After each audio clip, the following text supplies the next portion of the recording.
ассалому алейкум бинандаҳои гиромӣ, ин барномаи иттилоотии ахбор аст. мустақиман аз телевизиони Тоҷикистон. дар студия бо шумо Савсан Ғаюрзода.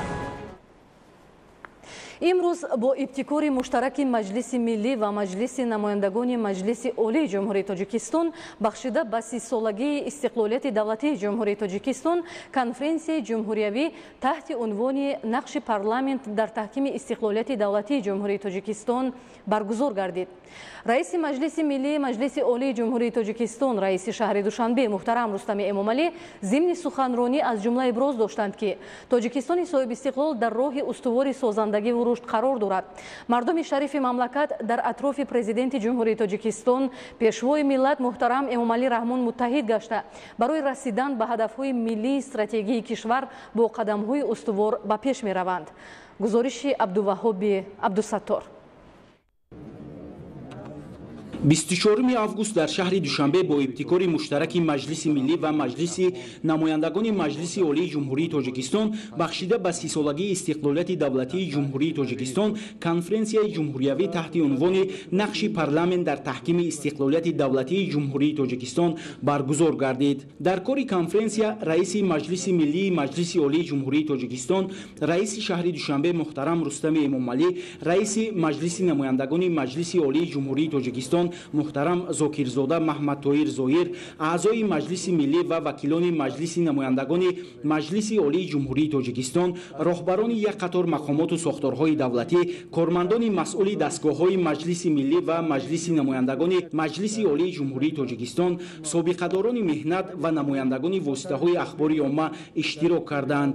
раиси Маҷлиси миллии Маҷлиси олии Ҷумҳурии Тоҷикистон, раиси шаҳри Душанбе муҳтарам Рустами Эмомалӣ ба кори конференсия ҳусни оғоз бахшида зимни сухани ифтитоҳӣ таъкид карданд, ки дар таърихи ҳар халқу давлат санаҳое мавҷуданд, ки онҳоро бешакку шубҳа санаҳои сарнавиштсоз номидан мумкин аст. 30 сол қабл 9 сентябри соли 1991 шӯрои олии ҷумҳурии шӯравии социалистии Тоҷикистон даъвати 12 дар иҷлосияи ғайринавбатии худ дар асоси эъломияи истиқлолияти Ҷумҳурии Тоҷикистон аз 24 августи соли 1990 ва ҳуқуқи халқҳои аъзои иттиҳоди ҷумҳуриҳои шӯравии социалистӣ ба худмуайянкунӣ бо дарки масъулияти сарнавишти халқҳои сокини Тоҷикистон, Ҷумҳурии Тоҷикистонро соҳибистиқлол эълон намуда, изҳорот дар бораи истиқлолияти давлатии Ҷумҳурии Тоҷикистонро қабул кард. бо қарори мазкур 9 сентябр ҳамчун рӯзи истиқлолияти давлатии Ҷумҳурии Тоҷикистон эълон гардид. муҳтарам Рустами Эмомалӣ хотирнишон сохтанд, ки дар он давра мамлакати соҳибистиқлоли ҷавони моро имтиҳонҳои басо сахту сангин дар пеш буд ва мардуми Тоҷикистон бо сарбаландӣ аз ин имтиҳонҳо гузашта бо ҷоннисёриҳои фарзандони шуҷои худ онро ҳифз намуд. ҷанги таҳмилии шаҳрвандӣ, ки баъди ба даст овардани истиқлолият сар зад, оромии ҷомеа ва амнияти давлату халқро халалдор сохта, фаъолияти сохторҳои давлатиро фалаҷ ва ба иқтисодиёти мамлакат зарари бениҳоят вазнин расонид.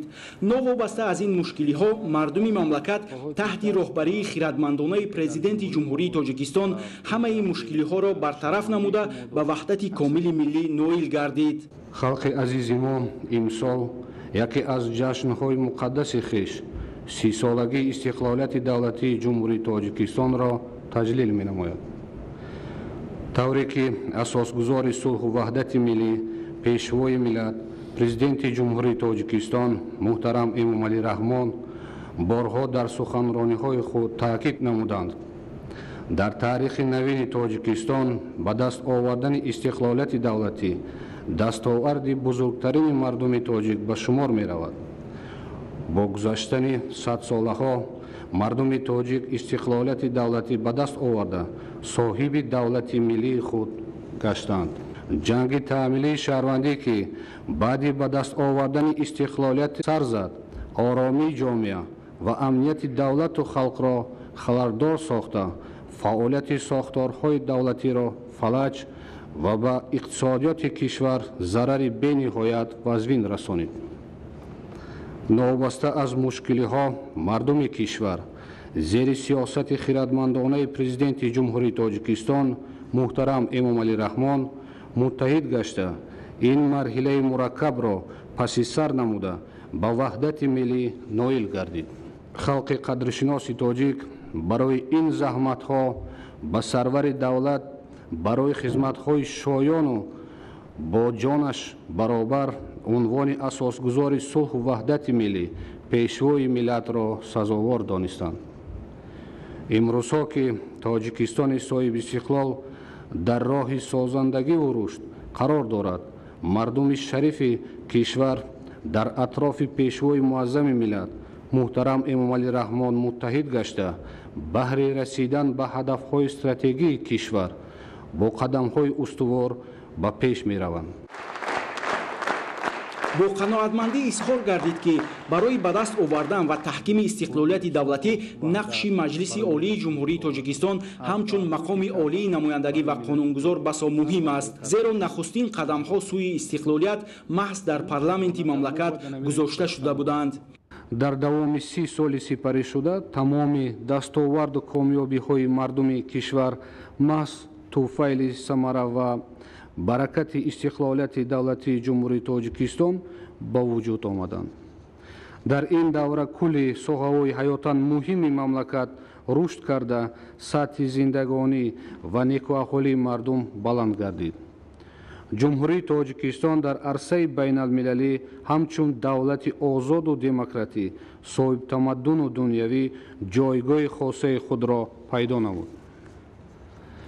аз ин лиҳоз моро зарур аст ки ин ганҷинаи бебаҳо истиқлоли ватани маҳбубамонро ҳамчун гавҳараки чашм ҳифз намоем, аҳамияти онро ба насли ояндасози миллат наврасону ҷавонон фаҳмонем ва онҳоро ба ватандӯстиву ватанпарастӣ, худшиносиву худогоҳӣ, ҳифзи ватан ва марзу буми кишвар сафарбар созем. раиси маҷлиси намояндагони маҷлиси олии ҷумҳурии Тоҷикистон муҳтарам Зокирзода Маҳмадтоҳир Зоҳир оид ба нақши парламенти мамлакат дар таҳкими истиқлолияти давлатӣ маъруза карда, доир ба хизматҳои арзандаи мақомоти намояндагӣ ва қонунгузори мамлакат дар ҳифзу нигаҳдошти истиқлолияти давлатӣ бахусус таҳкими заминаҳои ҳуқуқии он андешаҳои худро иброз намуд. дастовардҳои шохаи ҳокимияти олии қонунгузор дар симои маҷлиси миллӣ ва маҷлиси намояндагони маҷлиси олӣ хеле назаррас мебошад. ин нуктаро сарвари давлатамон соли 2016 дар суханронияшон бахшида ба ҷашни 25-солагии истиқлолияти давлатӣ махсус таъкид намуданд. маҷлиси миллӣ ва маҷлиси намояндагони маҷлиси олии мамлакат дар даврони фаъолияти худ садҳо қонуну санадҳо таҳия ва қабул карданд ки онҳо дар рушди ҷомеаи навини мо нақши арзанда бозиданд ва мин баъд низ ҳамчун воситаи таҳкими давлати ҳуқуқбунёд хизмат хоҳанд кард.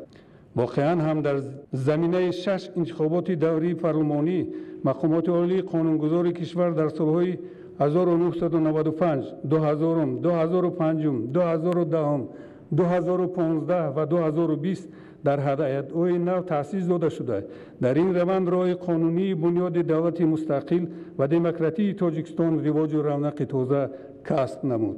дар ҷараёни кори конференсияи ҷумҳуриявии ходими давлатӣ вакили шӯрои олии ҷумҳурии Тоҷикистон даъвати 12-ум Қозидавлат Қоимдодов, раиси кумитаи маҷлиси миллии маҷлиси олии ҷумҳурии Тоҷикистон оид ба ҳамоҳангсозии фаъолияти маҷлиси миллӣ бо маҷлиси намояндагон, ҳокимияти иҷроия, иттиҳодияҳои ҷамъиятӣ, воситаҳои ахбори омма ва робитаҳои байнипарламентӣ, президенти Академияи миллии илмҳои Тоҷикистон Фарҳод Раҳимӣ, ёрдамчии президенти ҷумҳурии Тоҷикистон оид ба масъалаҳои ҳуқуқӣ, намояндаи ваколатдори президенти ҷумҳурии Тоҷикистон дар маҷлиси миллӣ ва маҷлиси намояндагони маҷлиси олии ҷумҳурии Тоҷикистон Зариф Ализода, вакили маҷлиси намояндагони маҷлиси олии ҷумҳурии Тоҷикистон Абдуҳалим Ғаффоров баромад ва мулоҳизаронӣ намуданд. таърих пас аз 1000 сол боз ба миллати тоҷик як имкони навро эён намуд. иҷлосаи 16-умро мо тақдирсоз гӯем. пас меъморсози давлати нави Тоҷикистон ин Эмомалӣ Раҳмон аст.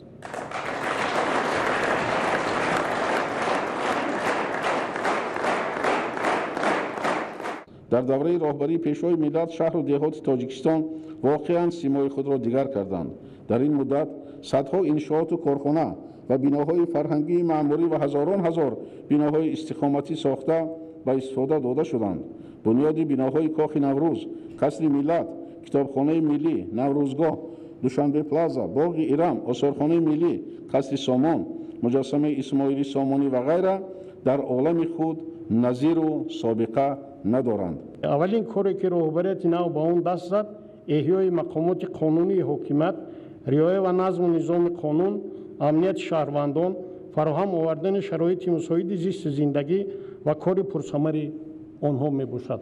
бояд гуфт ки аз ҷониби иштирокдорони конференсияи ҷумҳуриявӣ вобаста ба омӯзиш, тарғибу ташвиқ ба гиромидошти истиқлоли давлатӣ, ваҳдати миллӣ ва хизматҳои бузургу бесобиқаи асосгузори сулҳу ваҳдати миллӣ пешвои миллат, президенти ҷумҳурии Тоҷикистон муҳтарам Эмомалӣ Раҳмон таклифу пешниҳодҳои ҷолиб баён карда шуданд. چند سال پیش ما کوشش کردیم که برای سهم امامعلی رحمان در صلح و ثبات تاجیکستان و آسیای مرکزی و تامین حیات آهسته به جایزه نوبلی پیشنهاد نمودیم و تا آخر ما کوشش به خرج ندادیم.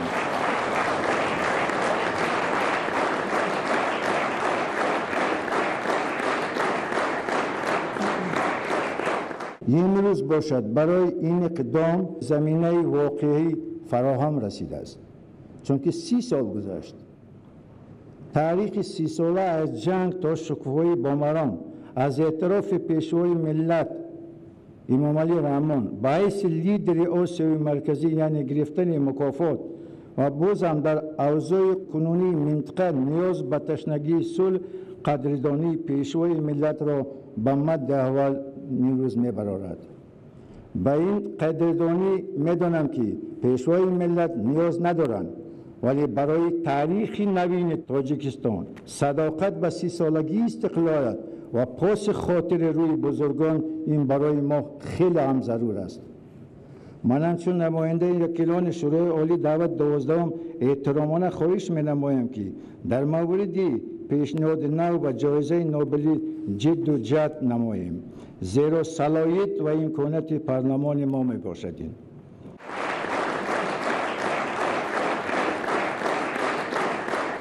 این دیگرگونی هایی که امروز در جمهوری تاجیکستان با وجود آمده است، این خدمتی بزرگی فرزند فردانه ملت تاجیک، اساسگزار صلح وحدت ملی، پیشوای ملت، پرزیدنت جمهوری تاجیکستان محترم امامعلی رحمان و خلق بزرگ تاجیکستان به شمار می‌رود. به مناسبت جشن 30 سالگی جمهوری تاجیکستان که در آن خدمت اساسگزار صلح وحدت، پیشوای ملت، پرزیدنت جمهوری تاجیکستان محترم امامعلی رحمان به نهایت بزرگ است، به دومین قهرمان جمهوری تاجیکستان پیشنهاد کرده شد.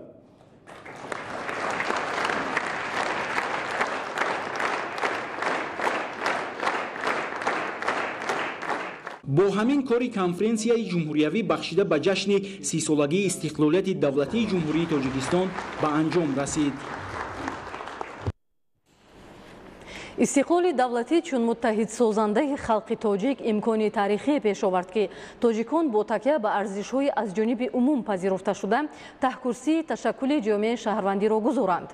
محض استقلال دولتی امکان داد که در تاجیکستان نظام اقتصادی از جانب جامعه متمدن پذیرفته شده انتخاب شود و حکومت مملکت به خاطر مرحله به مرحله بهتر نمودن زندگی اهالی اینچنین رشد استوار همه ساحه‌ها تدبیرهای ضروری را عملی نماید. شرح پوره موضوع در تهیه منوچهری سلیمان. استقلال و آزادی نعمتی بزرگ است که در ابتدای سالهای 90 عصر گذشته نصیب ملت تاجیک گردید. میوه شهادتبار استقلال امروز با گذشت 30 سال ثمره نیک به بار آورد و آرزوی 1000 ساله ملت تاجیک جامعه عمل پوشید. وقتی که ما استقلال دولتی را به دست آوردیم، جمهوری تاجیکستان از جهت میگیم که موقع جغرافی خود از بس که منطقه کوهستان است با دو ولایت کلانترین رابطه مستقیم نقلیاتی نداشتند، فقط در فصلهای تابستان. و ما در زمان صاحب استقلالی به ما میسر گردید که دو ولایت کلانترین ولایت مختار کوهستان بدخشان توسط راه بین المللی دوشنبه، کولاب، درواز، خارو، خرما به استفاده داده شد و همچنین نقب استقلال و نقب شهرستان و به استفاده دادن پره راه دوشنبه، بوستان، چناق.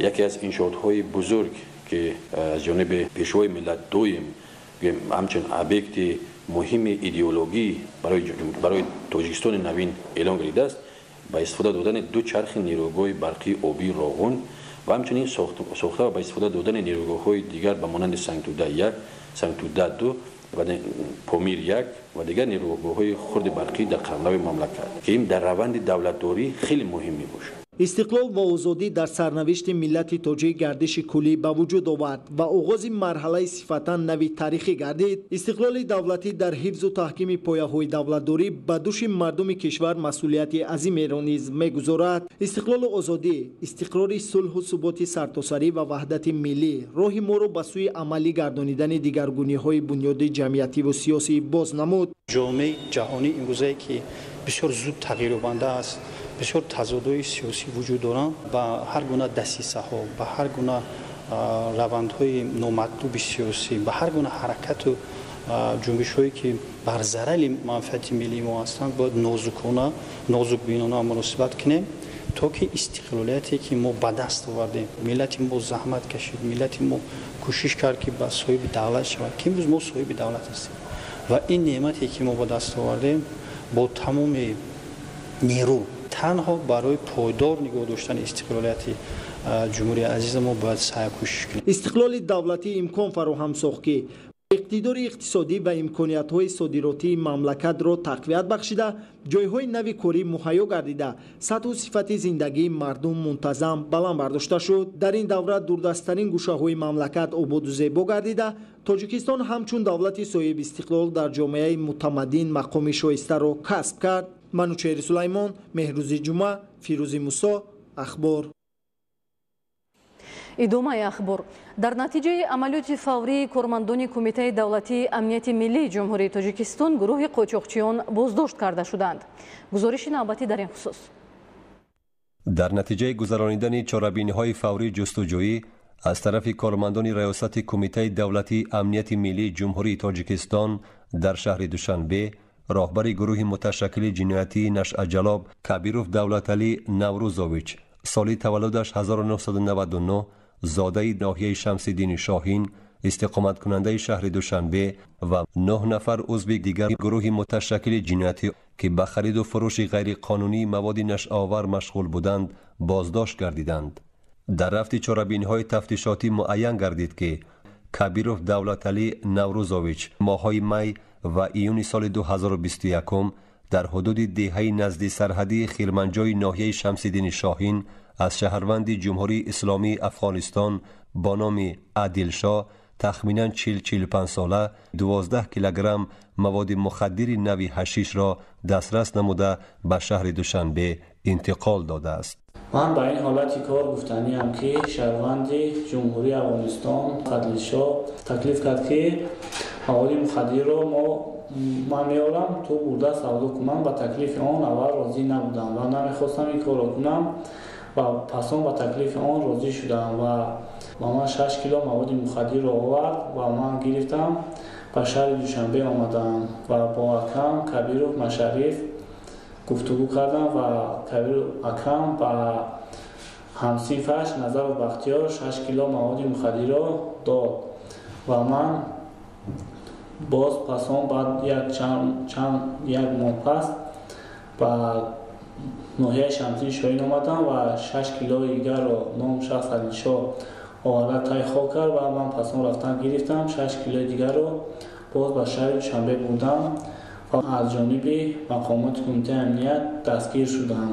کبیروف دولتعلی 5 کیلوگرم مواد نشئه‌آور را در منطقه کل دوشنبه به قربان شوکت الله قربان مرادویچ سالی تولدش 1983 زاده و استقامت کننده شهر حصار و مبلغ 9000 سومانی فروخته است. هنگامی از نظرگذرانی منزل استقامتی کبیروف دولتعلی نوروزویچ 8 کیلوگرم مواد مخدر نوی حشیش دریافت و مصادره کرده شد. نسبت به اعضای گروه متشکل جنایتی نشأه جلاب با دسترسی ماده های 200 قسم 3 بندهای و و گ، قسم 4 بند د و 347 قسم 1 کودکس جنایتی جمهوری تاجیکستان پرونده جنایتی آغاز کرده شده تفتیشات پیشکی ادامه دارد.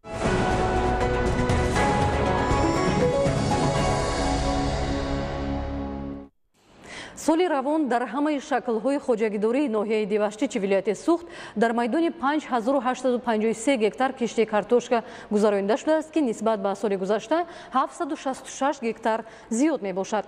идомаи мавзӯъ дар гузориши Мазбут Бобозода.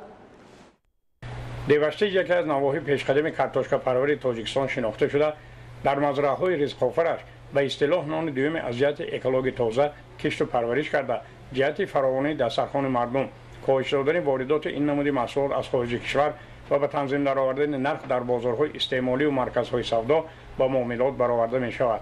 бинобар таъму маззаи хуб ва сифати аъло доштан, кишоварзони ҳамаи шаклҳои хоҷагидории ноҳия ҳамасола кишти картошкаро ба маротиб зиёд гардонда фоидаи хуби иқтисодӣ мегиранд. соли равон картошкапарварони ноҳия дар майдони 5853 гектар шинондани тухмиҳои аълосифати элитӣ ва репродуксияи аввали Шукрона, Тоҷикистон, Нуринисо, Овчи, Ғончи ва Аловаддинро ки бо номи дупӯстаи сурх низ шӯҳрат дорад, дурнамо интихоб карданд. ин нишондиҳанда нисбати соли гузашта 766 гектар зиёд мебошад. аз ин қисмат 3649 гектар дар мазраъаҳои кооперативҳои истеҳсолии тиҷоратӣ, хоҷигоҳи махсуси тухмипарварии Овчи, Ғончи ба номи Ҳотам Қурбонов, хоҷигоҳои деҳқонии инфиродии оилавӣ ва 1438 гектари боқимонда дар қитъаҳои назди сокинони меҳнатқарини ноҳия шинонидаву парвариш карда мешаванд. соли сипаригардида кишоварзони ҳамаи шаклҳои хоҷагидории ноҳия дар майдони 5087 гектар кишти картошка гузаронида 170 000 тонна ҳосил ба даст оварда буданд ки ба ҳисоби миёнаи ҳар гектар 334 сентнери рост меомад. асосан ноҳияи мо барои кишти картошка хеле боду ҳавои муносиб дорем. имсол бошад ба майдони 4550 гектар дар хоҷгоҳи кишоварзӣ ва дар хоҷгоҳи аҳолӣ бошад агар 1605 гектар, мувофиқи ноҳия 6160 гектар кишти картошка гузаронида шуд. сабаби асосии зиёд намудани майдони кишти картошка ин асбоби заминҳои лалмӣ ва асбоби кофтани чоҳҳои амудӣ мебошад. соли равон дар ҳамаи шаклҳои хоҷагидории ҷамоати деҳоти мазкур дар майдони 704 гектар тухмии картошка шинонда шуд ки нисбат ба ҳамин давраи соли гузашта 160 гектар зиёд мебошад. ҷиҳати ба гардиши кишоварзӣ даровардани мазраъаҳои лалмӣ саҳмдорони 993 адад хоҷигиҳои деҳқонии инфиродию оилавӣ аз ҳисоби фоидаи софи аз фурӯши картошка ба даст омада ва кофтану мавриди баҳрабардорӣ қарор додани чоҳҳои амудӣ бештар истифода мекунанд. танҳо соли равон дар ҳудуди ҷамоати деҳоти муҷун 10 адад чоҳи амудӣ кофтаву мавриди истифода қарор гирифта, бо ин васила 185 гектар заминҳои партов аз гардиши кишоварзӣ баромада ва лалмӣ ба мазраъаҳои ҳосилхез мубаддал гардонида 205 нафар қувваи қобили меҳнат бо кори доимӣ фаро гирифта шуд. аз ҷониби дигар коргарону иҷоракорони кооперативҳои истеҳсолии тиҷоратӣ ва саҳмдорони хоҷигоҳи деҳқонии инфиродии оилавии ноҳия фурсамаро оқилона истифода намудани байни қаторҳои ниҳолони меваи содиротиро ба ҳукми анъана ворид намуданд. имрӯз байни қаторҳои ниҳолони зиёда аз 1000 гектар боғи меваҳои содиротӣ ҷиҳати гирифтани ҳосили дилхоҳ ва боз ҳам беҳтар гардондани сатҳи зиндагӣ ҳамчун манбаи даромади иловагӣ истифода мешавад. Мазбут Бобозода аз ноҳияи Диваштичи вилояти Суғд барои барномаи ахбор. бинандаҳои азиз, шуморо бо дигар хабару гузоришҳо ҳамкоронамон дар нашрҳои минбаъда ошно месозанд. саломат бошед.